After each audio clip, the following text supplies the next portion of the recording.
யாருக்கெல்லாம் விவசாய கடன் தள்ளுபடி ஆச்சோ இந்த ஒரு விஷயத்தை அவங்க பண்ணா மட்டும்தான் அவங்களால மறுபடியும் சொசைட்டில போய் விவசாய கடன் வாங்க முடியும். இப்போ என் கையில இருக்கிறது பாத்தீங்கன்னா விவசாய கடன் தள்ளுபடிக்காக நம்ம தமிழ்நாட்டு அரசாங்கத்தால் வெளியிடப்பட்ட 14 பக்கங்கள் கொண்ட பல்வேறு நிபந்தனைகள் அடங்கிய அரசாணை. இதுல பாத்தீங்கன்னா உங்களுக்கு பயிர் கடன் தள்ளுபடி ஆகக்கூடிய தொகையை எப்படி கணக்கு பார்க்கணும் அப்படிங்கிறது போட்டிருக்குது. அது மட்டும் இல்ல விவசாய கடன் தள்ளுபடிக்கான நிபந்தனைகள் என்ன அப்படிங்கிறதுக்கான 17 பாயிண்ட் தெளிவா போட்டிருக்குது. இப்போ ஃபர்ஸ்ட் எப்படி கணக்கு பார்ப்பாங்கன்னு பாத்துருவோமா? முதல்ல உங்களுக்கு தகுதி இருக்கான்னு பார்ப்பாங்க. அப்படி ஒருவேளை உங்களுக்கு தகுதி இருந்துச்சுன்னா முதல்ல நீங்க வாங்கின கடன் எவ்வளவு அப்படின்னு பாப்பாங்க. அதுக்கப்புறமா அதுக்கான வட்டி எவ்வளவு, அதுக்கப்புறமா வேற ஏதாவது சர்வீஸ் சார்ஜ் இருக்கா அப்படிங்கறத கணக்கு பார்ப்பாங்க. இப்போ அரசாங்கம் கொடுக்கிற விவசாய கடன் தள்ளுபடி அமௌண்ட்ல முதல்ல அந்த வட்டியையும் சர்வீஸ் சார்ஜ் தான் கழிப்பாங்க. அதுக்கப்புறமா மிச்சம் இருக்கிற அமௌண்ட் எவ்வளவோ அதைத்தான் அசல்ல கழிப்பாங்க. அதே மாதிரி உங்களுக்கு தள்ளுபடியாக போற அந்த அமௌண்ட் போக மிச்ச அமௌண்ட் பாத்தீங்கன்னா நிலுவையில தான் இருக்கும். அந்த மாதிரி நிலுவையில் இருக்கிற மிச்ச அமௌண்ட் நீங்க கட்டினா மட்டும்தான் என்னதான் உங்களுக்கு விவசாய கடன் தள்ளுபடியே ஆயிருந்தாலும் மறுபடியும் உங்களால விவசாய கடன் வாங்க முடியும். ஒருவேளை நீங்க கட்டலனா திரும்ப உங்களுக்கு விவசாய கடனே கொடுக்க மாட்டாங்க. அதே மாதிரி இந்த விவசாய கடன் தள்ளுபடிக்கு தகுதி உள்ள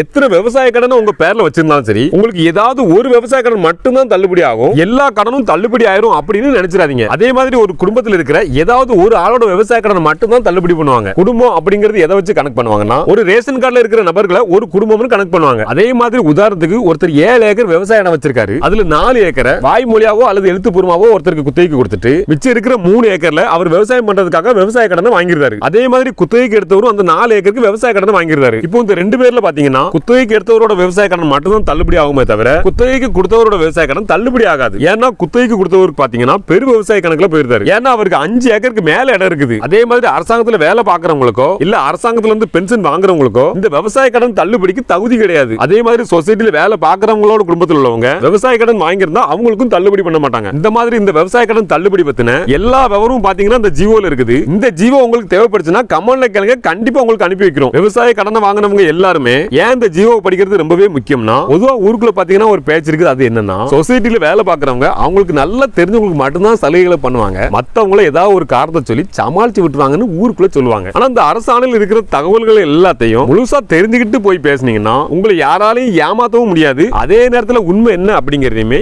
ஈஸியாவே கண்டுபிடிச்சிடலாம்.